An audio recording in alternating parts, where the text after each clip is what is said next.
Ladies and gentlemen, we have such a house full of people. But I can't see anybody out there, so I'm going to imagine this is packed, okay? We are the Pommersche Verein of Central Wisconsin, and our club organized back in 1994. We speak the language of our ancestors, and that's 150 some years ago. They immigrated in the 1850s and about that era. And we play a game of cards called Sheep's Head, Schafskopf. Anybody out there ever play that? If you're raising your hand, I can't see you, but that'd be good. It all started with that kind of thing, like, you know, if you're going to get together and play Sheephead and use this language, I want to come too. Because my grandpa spoke it, my folks spoke it. I never really got into it that much, but I think I know it. And through a little over a dozen years, we now have close to 600 members in our club. And we have done a lot of things to preserve and to share the background of Pomerania. We're gonna share a little bit about each one of, or a couple of the dancers are going to give you a little bit of dialogue to give you a full background on what it is like to be a Pomeranian and why we are so proud to be Pomeranians. I'm going to direct you over to the map on our banner, and I think I can take this with me. This will work. Pomerania is way over here. I don't know if you can see it from where you're sitting over there, but imagine this, or my hand is, this is Germany, this is Poland. Part of Pomerania was in East Germany before the wall came down, and the rest is in Poland. It was all in Germany until the end of World War II.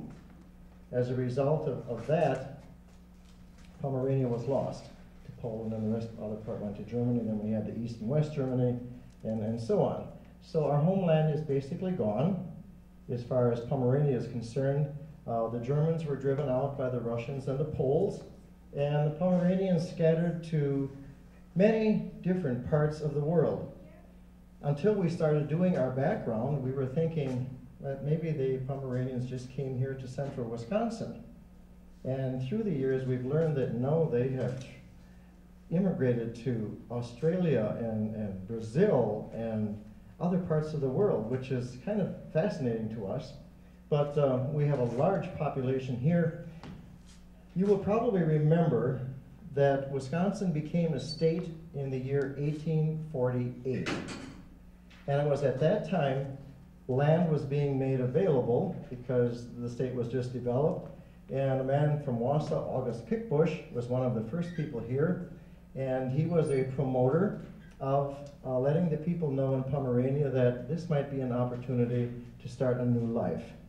Our people were very excited about the opportunity to have a new life.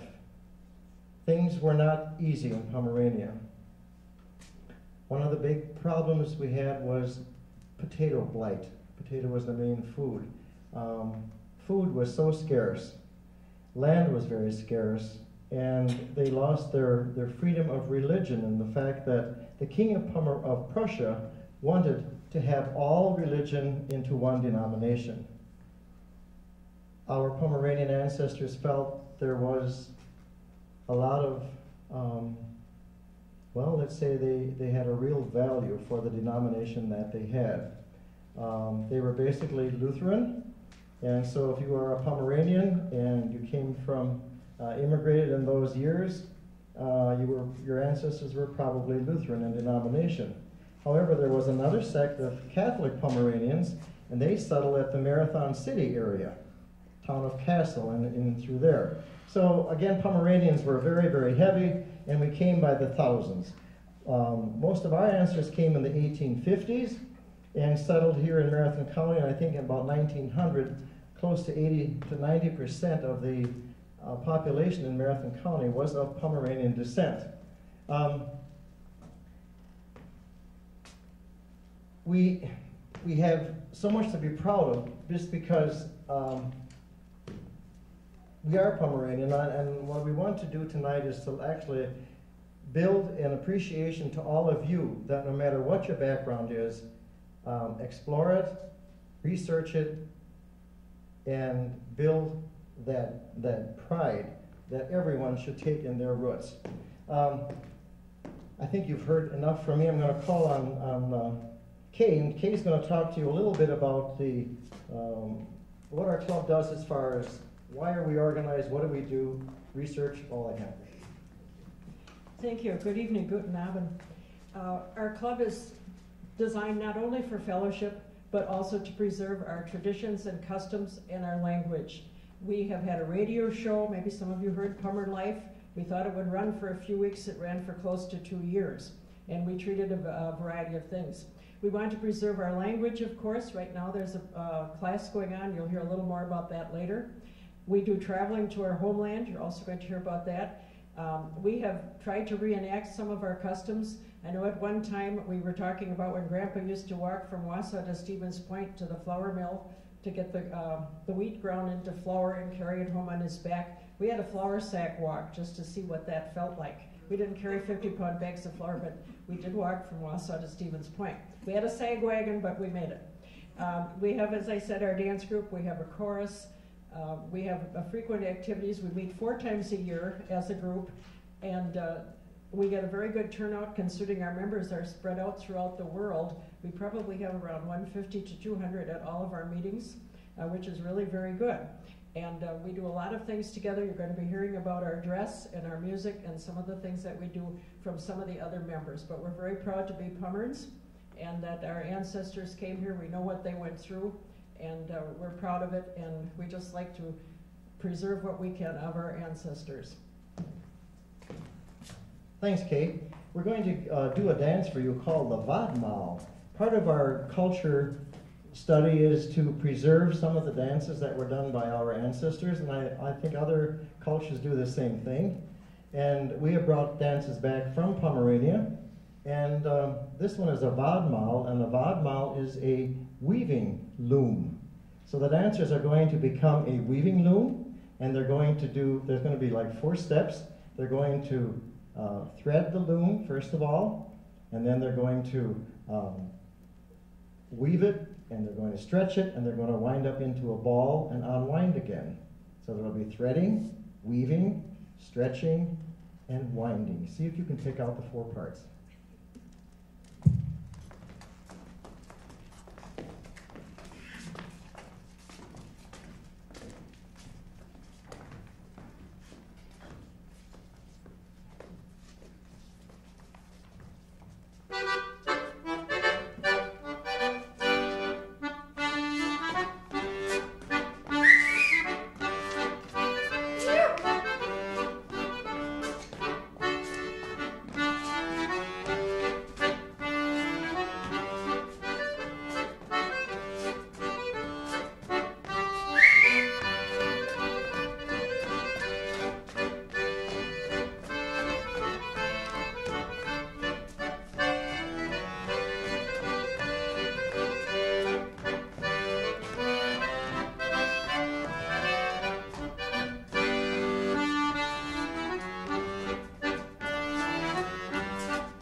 Thank you very much. Now, the test.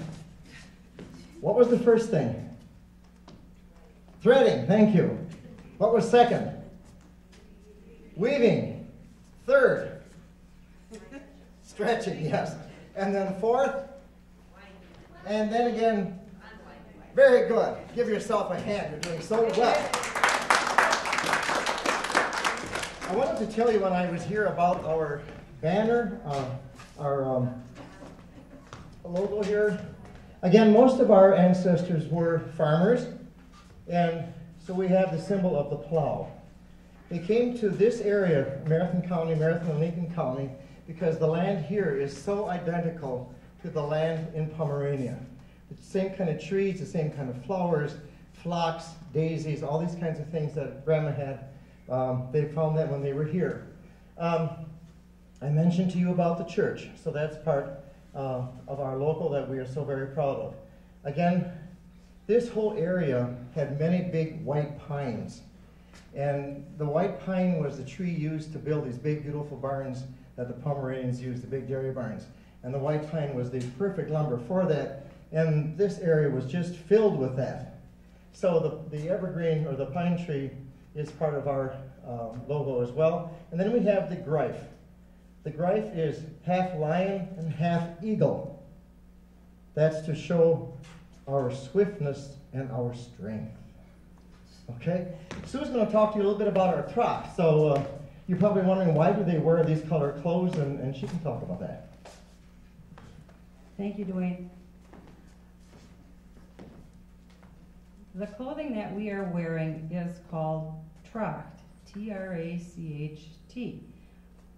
Normally, most villages in Germany, or many other countries too, would have some type of a style of clothing that would represent where they came from.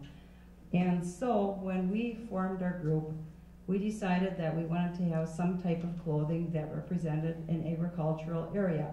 So we picked this particular style of clothing, which comes from a little town in the close to the Baltic Sea in Pomerania called Yamund.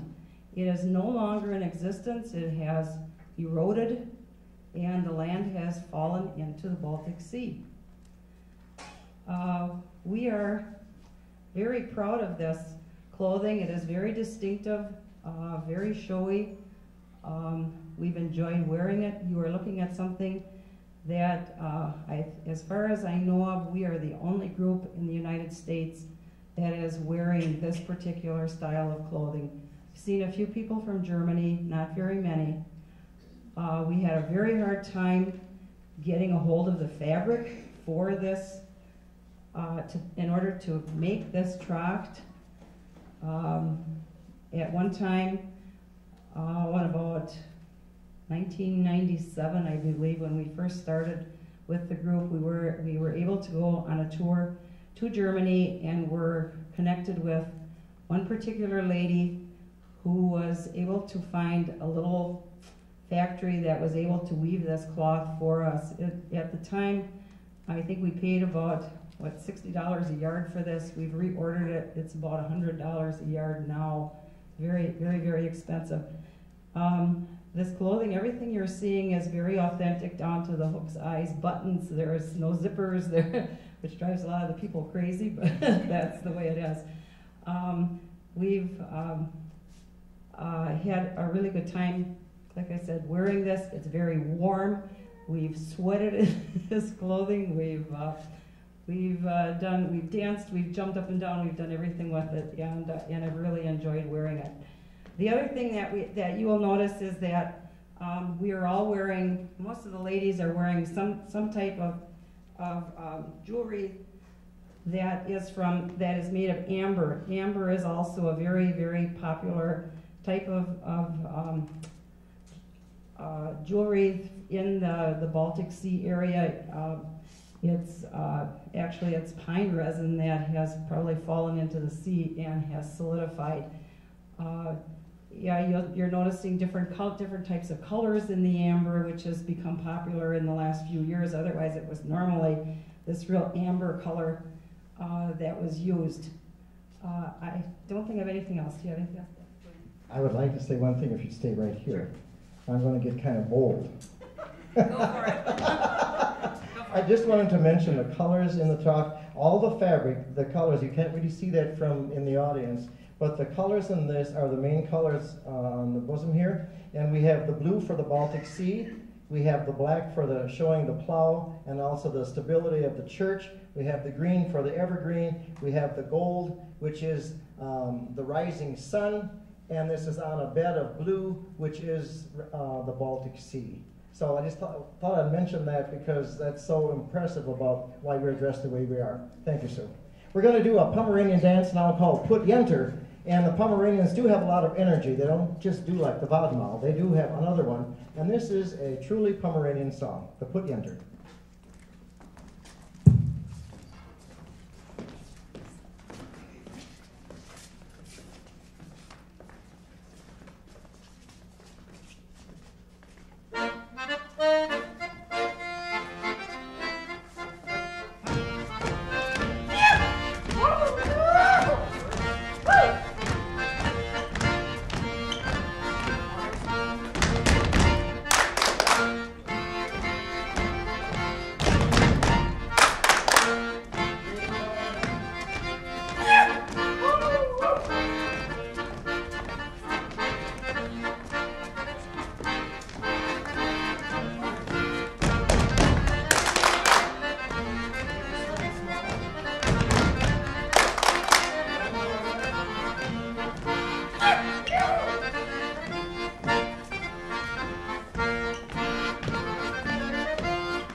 I mentioned to you when we started that we are trying to preserve our language because we speak a language that is a regional language called Plattdeutsch. Dat heet zoals dit ook, wenn ik zo vertel kan to me verstaat. Apparently not. Let me have Don tell you what the language is all about.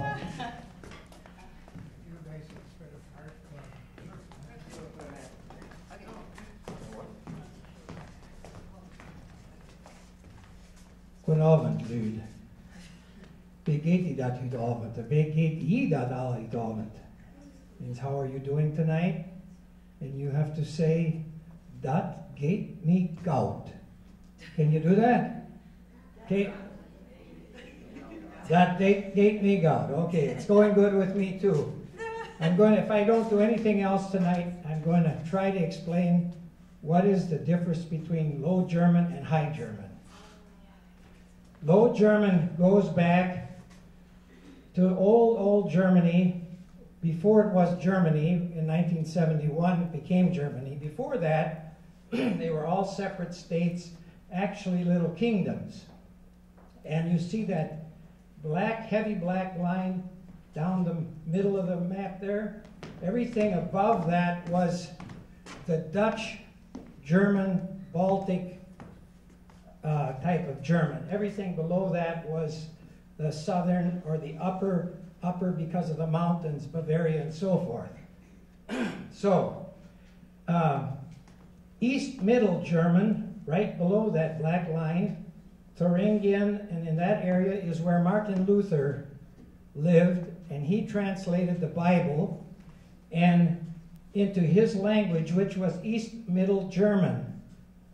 At the same time, the printing press was invented, and it became the printed language, and therefore that particular version, which has been modernized somewhat since then, but that became the so-called standard German for all of Germany. But even today, many people in these areas still speak at home the language of their particular state or kingdom. And as Dwayne showed you before on that map of Prussia there, way up there, where in the upper right where it says Ostpommersch, that is the dialect of Low German that was brought over here when our ancestors came in the 1850s. Mecklenburg is just to the left of that, and there is one Low German language left today that is the official language of a country, and that happens to be Dutch, or Holland. Holland's language is actually one of the 17 Low German dialects. So, when they came here, they kept the language up, taught the language at home. When they went to church, church was always in standard German. So really, the people that lived here years back were actually trilingual. They had to learn English. They knew their Low German, and they knew the standard German from catechism and going to church. So they really spoke 3 languages. What we're trying to do is preserve, to the extent possible, the Low German language, which is rapidly becoming extinct. So with that, I'll turn it back to Dwayne, and we'll continue on. Why don't you stay right here? We're going to ask you to also tell about the touring that we have done, to let them know what we've done to help preserve our heritage. Okay, to help preserve the heritage and help with the genealogy component of our club, which is a very big part of it, we have organized 4 tours to Pomerania, and on May 27th, we're leaving for the 5th tour. We're going to Bremerhaven for a visit to the new immigration center there, and then we're going to continue on over into Greifswald and the city of Stettin. Stettin was formerly the capital of Pomerania, hence the name of the town of Stettin out here. And then we're going to continue back further into Poland and come back in Berlin. And from Berlin, we're going down to Wittenberg, and there's going to be a huge reenactment festival of the marriage of Martin Luther to Katie. Yeah. So then we're going to come back home. And we do trips to German Fest, short trips, and to different festivals around here. So we're pretty active in that area. Thank you. What's been fun and has created a lot of interest in our roots tours, people have done their genealogy, and most of those who have gone on these tours have actually found the hometown of their ancestors. Not many of the people ever learned which house it is.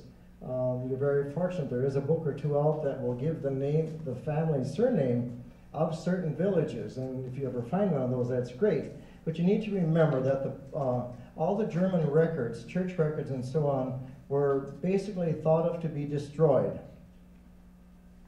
So doing research for our group is very, very difficult because we don't have a lot of ways of tracing our records.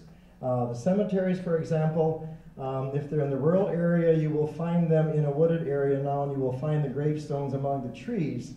And you drive right by on the road and you think, well, there's no cemetery here.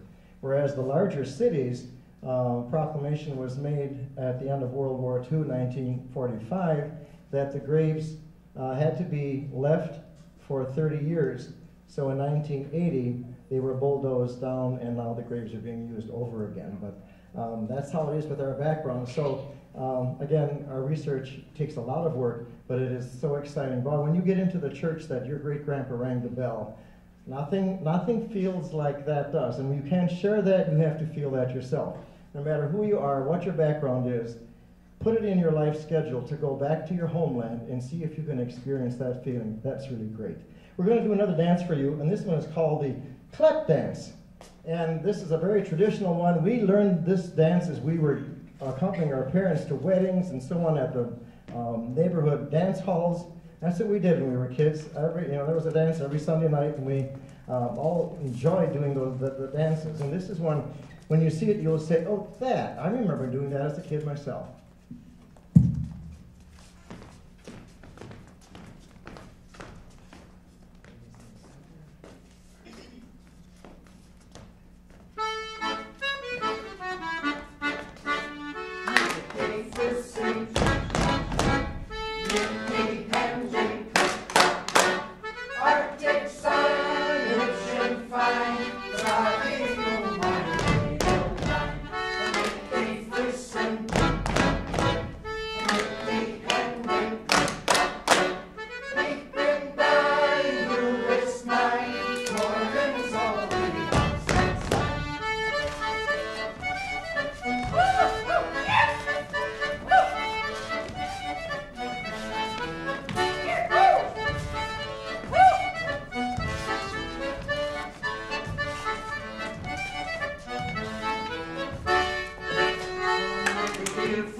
Done before.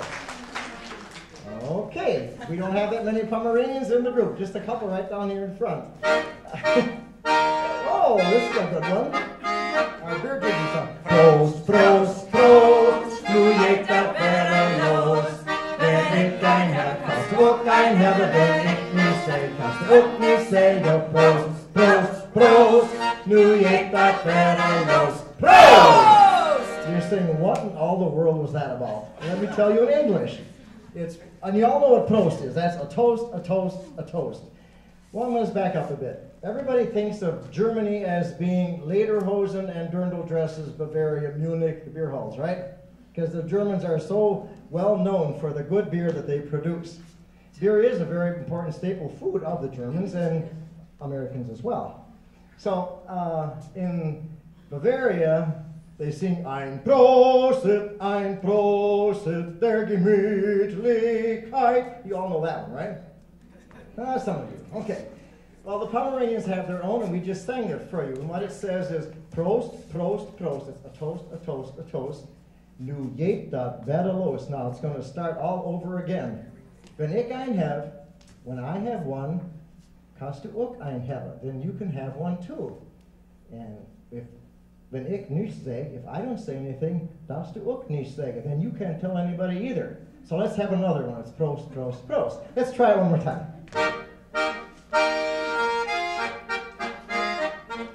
Prost, Prost, Prost, nu geht dat värdelöst. Wenn ich ein Herr, kannst du auch ein Herr, wenn ich nichts sage, kannst du auch nichts sagen. Prost, Prost, Prost, nu geht dat värdelöst. Prost! Okay. Kay is going to talk to you a little bit about our food and a genealogy, just a couple of words on some of the other things that our club does. Okay, getting back to some of the things that our club does. One thing I forgot to mention before, we have a quarterly newsletter. And it goes all over the world to Pomeranians and other people who are interested in Pomeranian and German culture.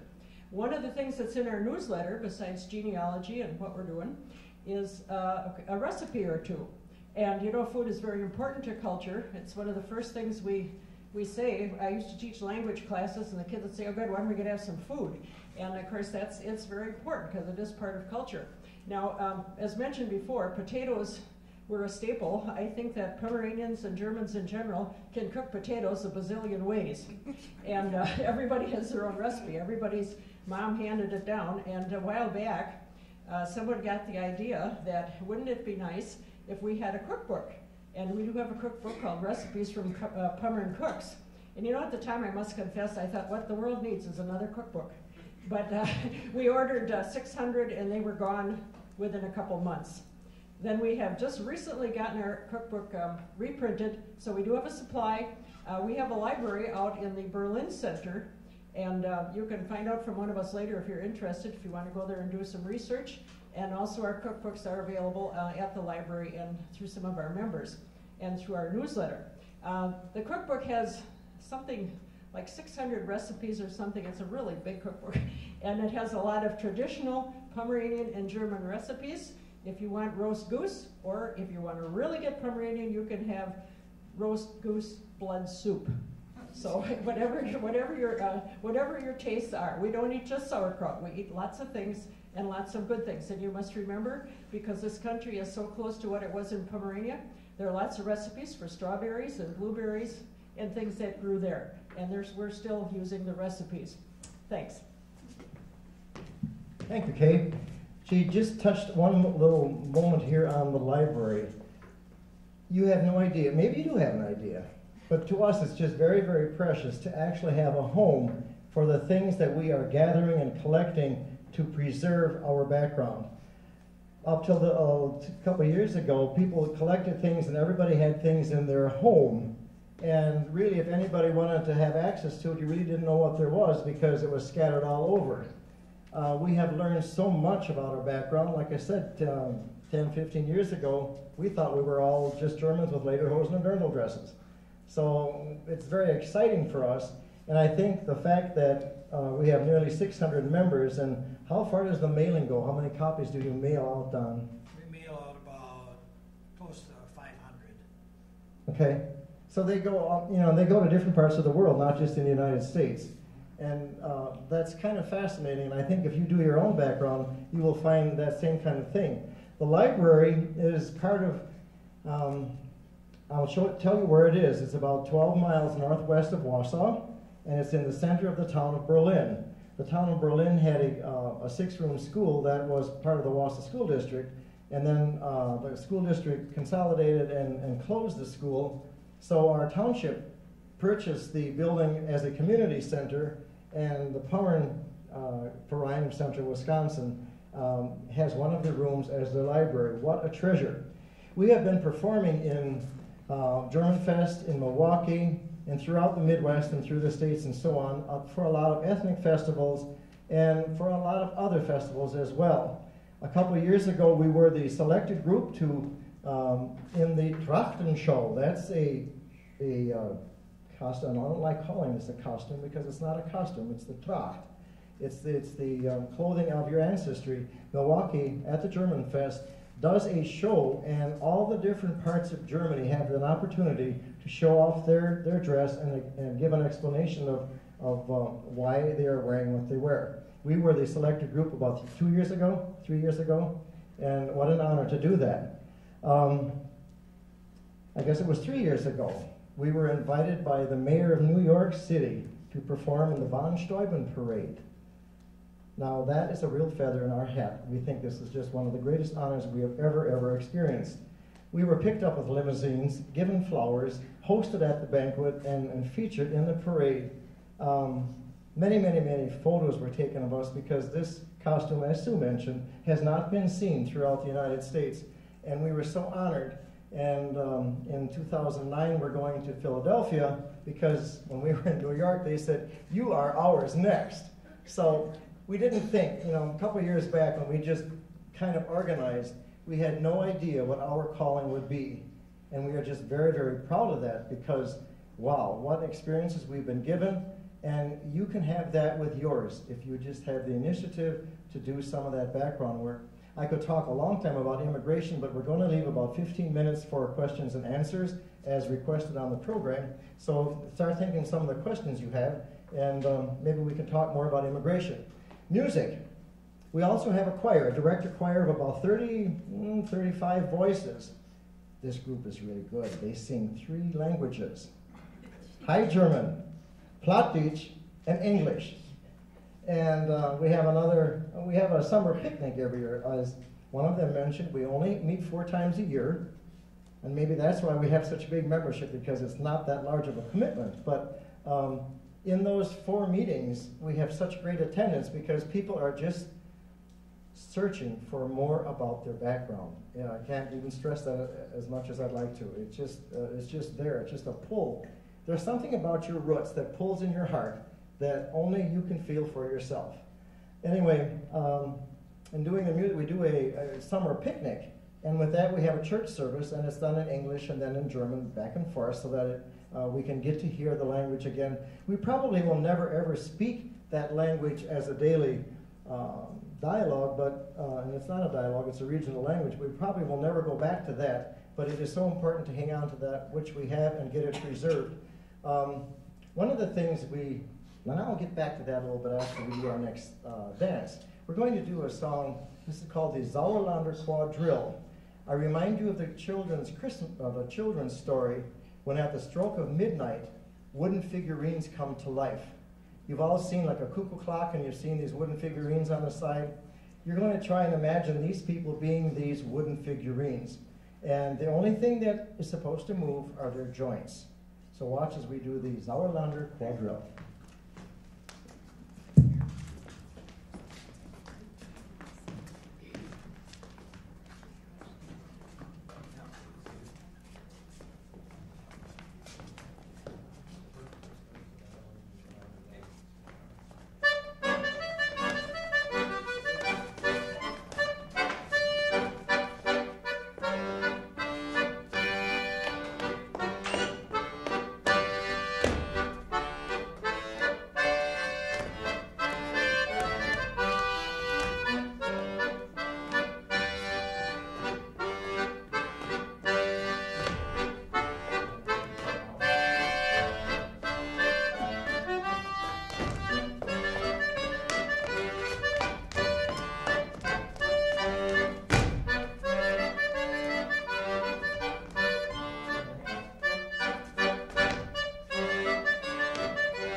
Anybody want to try that? Come on up, we'll show it to you quick.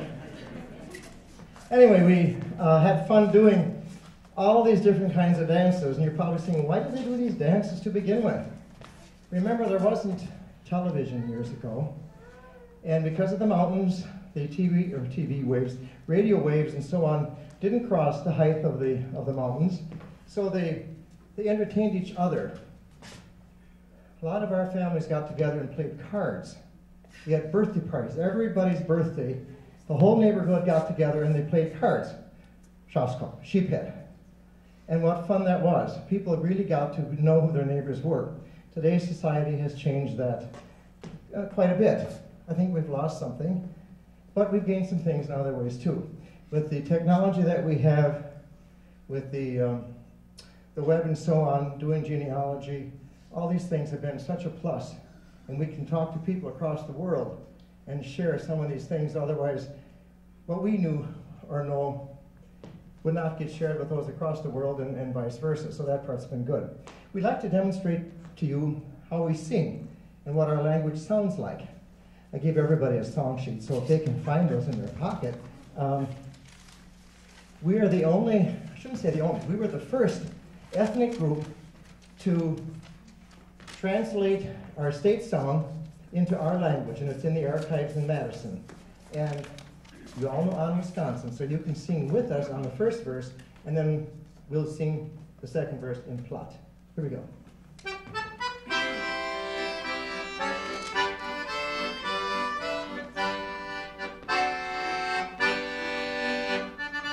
On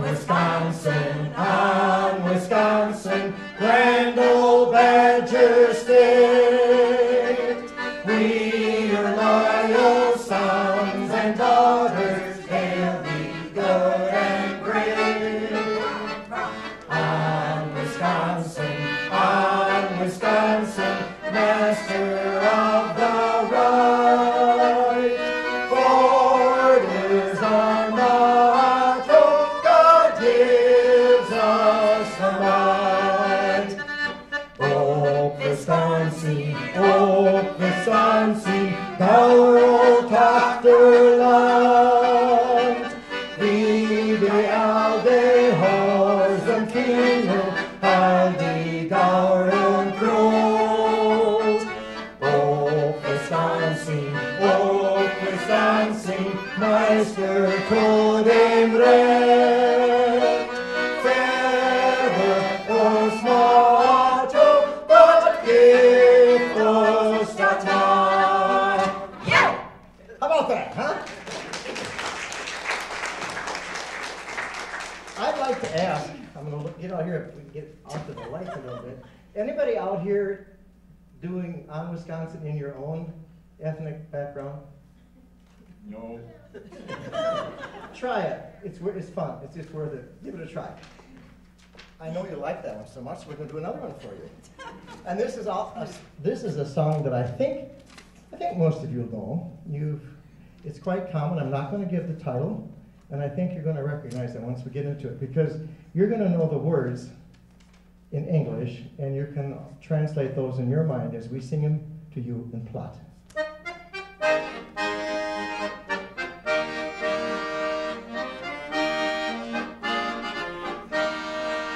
Du min Sonnenschein, meine Sonnenschein, du lässt mich froh, wenn Hildri sitzt. Du lässt mir wohlig, wo fällig die bleib. Na min Sonnenschein, bloß ich mir weg.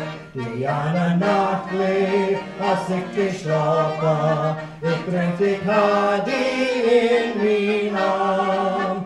Als ich so weg, wie ich verkehrt, der mein Kopf hängt und der ich hielt. Sonnenschein, wie meine Sonnenschein, du machst mich froh, wenn Hildri sitzt. Du lässt mir wohlig, wo fällig die bleib, wenn ich sing. Now in English, and you'll all join us. You are my sunshine, my only sunshine. You make me happy when skies are gray. You never know, dear, how much I love you. Please don't take my sunshine away. very much.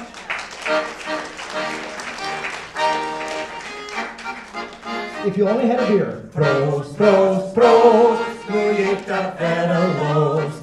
Men ik kan have kast och kan have den ik ni säger kast och ni säger prost, prost, prost, nu gick dat värdelöst. Prost! Would you like to learn that better?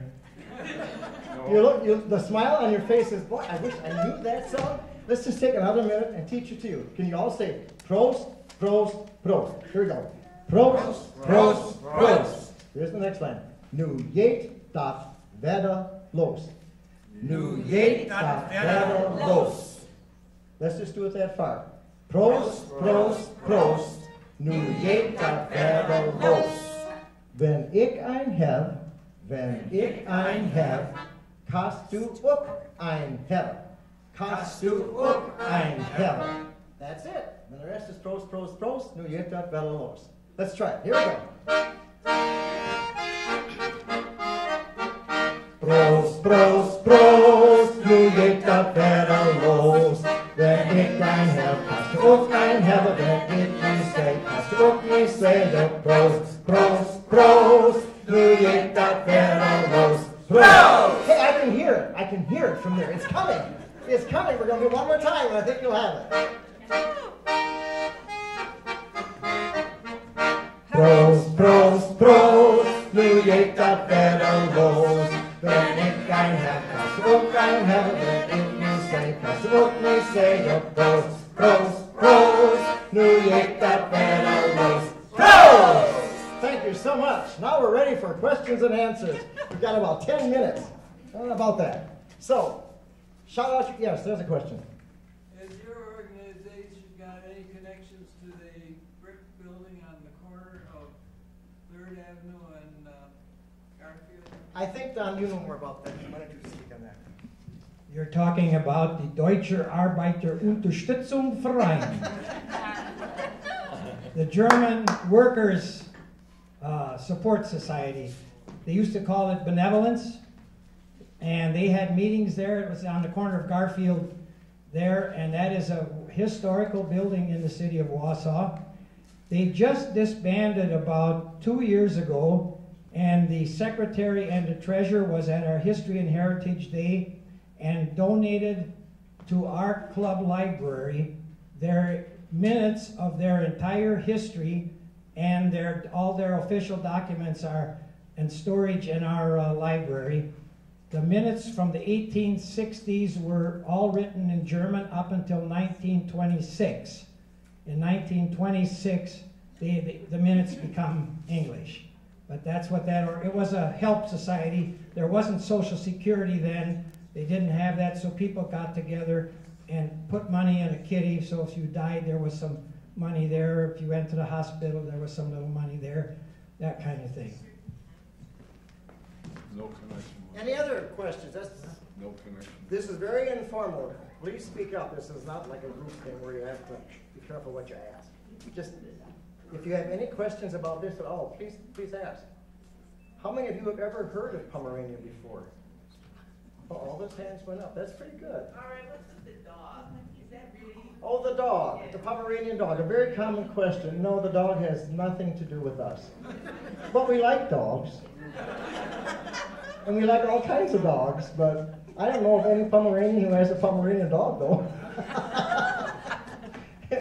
Yes? Did Germans in Wisconsin all go to certain areas, like Bavarians went to parts of the city? I'm going to answer that yes. And the reason for that was they needed each other to survive. They really needed each other to survive. It's hard for us to think back 150 years. You know, this was all forest land, and the railroad only went this far. And then a couple of years later, it went as far as Fall Creek on this side of Eau Claire.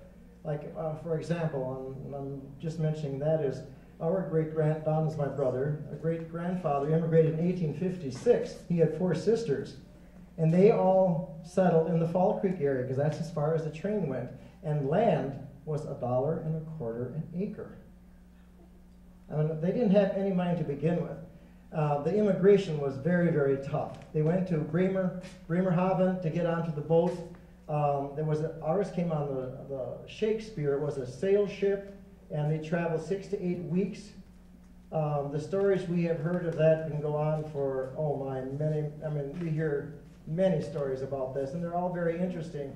And we kind of get goosebumps on our back, thinking what it must have been like for the courage of our ancestors to make that journey. The question about if they came together in groups, they certainly did, and what Dwayne was talking about, there were several things that kept them together. It was their church, it was their language, and it was their customs, and they had to cluster together to survive. There was nothing here, they had to cut the trees down and make shelter for it. And for example, I think Dwayne made reference to the so-called Pittsburgh Germans, which settled south of Marathon City. They're called Pittsburgh Germans because they came from Baden-Württemberg in the southern part of Germany, which was a Catholic area. They came to Pennsylvania and they lived there, and when Wisconsin became a state, just like people immigrated from Germany to Wisconsin, they immigrated, if you want to call it that, from Pennsylvania to Wisconsin and settled there in a little cluster, and they are some of the people that formed the St. Mary's Catholic Church in Marathon City, along with the Polish people that came from northern Germany as well. So they did come together, and after World War II, there were a lot of displaced persons that came from Bavaria, which was the American zone at the time. So there was big clumps of Bavarians that came, but they kind of got blended in with everybody. There's a whole group by Nielsville that are Silesian Germans. So there's another example of a pocket who stayed together and came in groups. I think you do the same thing. If you traveled or if you were looking for a new home, you would probably enjoy knowing someone that was from your area as well. The immigration stories are, like I said, are truly, truly fascinating. And they came through different ports. Some came through Baltimore, some came through New York, down the St. Lawrence Seaway, through that way, and across the Lake Michigan. We came in many different ways. Our great-grandmother's mother had a baby on the ship, and the baby died. It was only 3 weeks old. And the mother did not want to drop her baby into the ocean. She packed it on ice and covered it every day and held it every day, and no one ever found out that baby had died. It's buried here north of Wausau in the cemetery. How she got this baby here, we just have no idea. Can I say something? Sure. Getting back to the Pomeranian dog, we get a lot of calls on our website about this. And actually, now none of our ancestors would have had a Pomeranian dog, although that breed was developed in Pomerania. But it was kind of a feisty dog. It was at one time used for hunting, and then it, I suppose you could say, got demoted to a lap dog. But only the rich people would have had a Pomeranian in those days. The farmers and workers would not have had a Pomeranian. Back to the Pomeranians. Most of our ancestors were, what should we say, a lower class of people who worked for the noblemen. And there was really not much of a good future for them. I can tell you a little story about my wife's great-grandfather. He was a goose herder, and that's how they raised their living. They raised geese, and the custom in Germany and many other countries is the oldest son always inherits the farm. Well, he didn't think that was a great idea. He didn't want that. So he had a plan. When you tend geese, you just tend the gander, and the geese all stay with the gander, okay? So he had a plan. He took the gander out into the woods where they were grazing, and he took a board or a plank along, and he nailed the gander's feet to the plank, and he took off. And that next morning, his folks got up. This is the way the story was told, handed down through the generations. They just thought he had trouble. He'll be home in the morning. Well, they got up the next morning. There was no Chris and no geese. He had a 24-hour run. He got up to Hamburg and jumped the ship and came to America. And 1980, the first time on first or second Roots tour, we went to her hometown, and we got about 5 miles from the town, and there were men out in the fields herding geese. Like, wow, 150 years later. So Same geese, huh? Same geese. Questions from you. We've been talking a lot, but we haven't had a lot of questions from the audience. Yeah. Why is the Low German dialect, why is it dying out? Why isn't it continuing one of the reasons, and Don can speak on this as well, but one of the reasons we don't use it enough, we learned it as children, but we didn't get used to using it on a daily basis. Therefore, our children didn't pick it up because we weren't using it daily.